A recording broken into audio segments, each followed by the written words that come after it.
Hi, ವೈಶಾಲಿಸ್ ಚಾನಲ್ಗೆ ಸ್ವಾಗತ. ಆರೋಗ್ಯಕರವಾದ ನೆಲಬಸಳೆಯ ಕರಿ ಯಾವ ಥರ ಮಾಡೋದಂತ ನೋಡೋಣ. ಬೇಕಾದಷ್ಟು ನೆಲಬಸಳೆಯನ್ನು ತಗೊಳ್ಬೇಕು. ಮುಂಚಿನ ದಿವಸ ರಾತ್ರಿಯೇ ನೆನೆ ಹಾಕಿಟ್ಟ ಹೆಸರು ಕಾಳು 1 ಕಪ್ಪಿನಷ್ಟಿದೆ ಇದರಲ್ಲಿ. ಇದನ್ನು ಮೊಳಕೆ ಬರಿಸಿ ಕೂಡ ಮಾಡ್ಬೋದು. ಇದನ್ನು ಬೇಕಾದರೆ ತೊಗರಿಬೇಳೆ ಹಾಕಿ ಸಾಂಬಾರು ಪುಡಿ ಹಾಕಿ ಸಾಂಬಾರು ಕೂಡ ಮಾಡ್ಬೋದು, ತುಂಬ ಟೇಸ್ಟ್ ಆಗುತ್ತೆ. ಈ ಹೆಸರು ಕಾಳನ್ನು ನೀರು ಹಾಕಿ ಸ್ಟವ್ ಮೇಲೆ ಹಾಗೆ ಬೇಯಲಿಡ್ತಾ ಇದ್ದೇನೆ.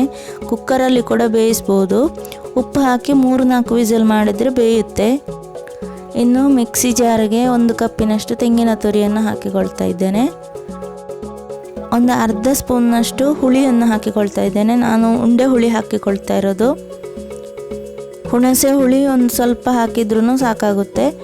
ಆಮೇಲೆ 1 ಹಸಿಮೆಣಸು ಅಥವಾ ಖಾರಕ್ಕೆ ತಕ್ಕಷ್ಟು ಮತ್ತು ಸ್ವಲ್ಪ ನೀರು ಹಾಕಿ ಕೂಡ ಪೇಸ್ಟ್ ಮಾಡಿಕೊಳ್ಳೋದು. ನೆಲಬಸಳೆನ ಚೆನ್ನಾಗಿ ತೊಳ್ಕೊಳ್ತಾ ಇದ್ದೇನೆ. 1-2 ಸರ್ತಿ ತೊಳ್ಕೊಳ್ಳೋದು ಒಳ್ಳೆಯದು, ಮಣ್ಣಿರುತ್ತೆ ಅದರಲ್ಲಿ.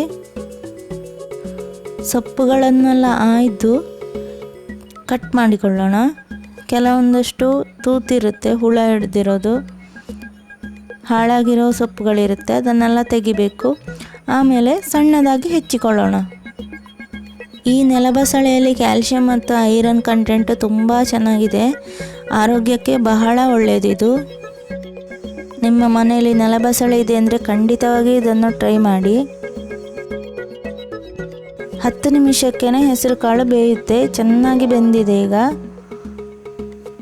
ಬೇಯಿಸುವಾಗ ಉಪ್ಪು ಹಾಕಿದರೆ ಗ್ಯಾರಂಟಿ ಅದು ಬೇಯಲ್ಲ. ಕುಕ್ಕರಲ್ಲಾದರೆ ಬೇಯುತ್ತೆ. ಇನ್ನು ಕಟ್ ಮಾಡಿ ಇಟ್ಟ ನೆಲಬಸಳೆಯನ್ನು ಸೇರಿಸ್ಕೊಳ್ಳೋಣ.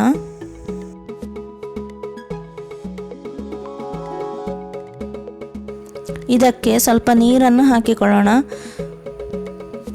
ಆಮೇಲೆ 1/4 ಟೀ ಸ್ಪೂನ್ನಷ್ಟು ಅರಿಶಿನ, ಅರ್ಧ ಟೀ ಸ್ಪೂನ್ನಷ್ಟು ಮೆಣಸಿನ ಹುಡಿ ಅಥವಾ ನಿಮಗೆ ಖಾರಕ್ಕೆ ಬೇಕಾದಷ್ಟು ಹಸಿಮೆಣಸು ಕೂಡ ಹಾಕಿಕೊಂಡಿದ್ದೇವೆ. ರುಚಿಗೆ ತಕ್ಕಷ್ಟು ಉಪ್ಪು, ಸಣ್ಣ ತುಂಡು ಬೆಲ್ಲ, ಇಷ್ಟನ್ನು ಹಾಕಿ ಚೆನ್ನಾಗಿ ಮಿಕ್ಸ್ ಮಾಡಬೇಕು. ಈ ಸೊಪ್ಪು ಬೇಗನೆ ಬೇಯುತ್ತೆ. ಮುಚ್ಚಳ ಮುಚ್ಚಿ 5 ನಿಮಿಷ ಬೇಯಿಸೋಣ. ಅಷ್ಟರಲ್ಲೇ ಚೆನ್ನಾಗಿ ಬೆಂದಿದೆ.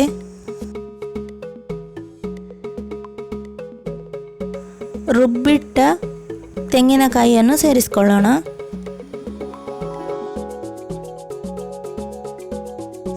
ಮಿಕ್ಸಿ ಜಾರಿಗೆ ಸ್ವಲ್ಪ ನೀರು ಹಾಕಿ ಅದನ್ನು ಕೂಡ ಸೇರಿಸ್ಕೊಂಡಿದ್ದೇನೆ. ಆಮೇಲೆ ಚೆನ್ನಾಗಿ ಮಿಕ್ಸ್ ಮಾಡಿಕೊಳ್ಳೋದು. ಚೆನ್ನಾಗಿ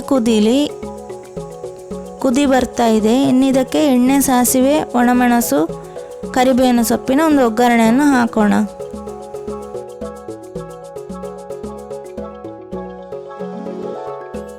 ಆರೋಗ್ಯಕರವಾದ ನೆಲಬಸಳೆ ಕರಿ ಸವಿಯಲು ಸಿದ್ಧ. ಇದು ಅನ್ನಕ್ಕೂ ಸೈ, ಚಪಾತಿಗೂ ಸೈ, ದೋಸೆಗೂ ಒಳ್ಳೆಯದಾಗುತ್ತೆ. ವಿಡಿಯೋ ಇಷ್ಟವಾದರೆ ಲೈಕ್ ಮಾಡಿ. Thank you. ಬಾಯ್.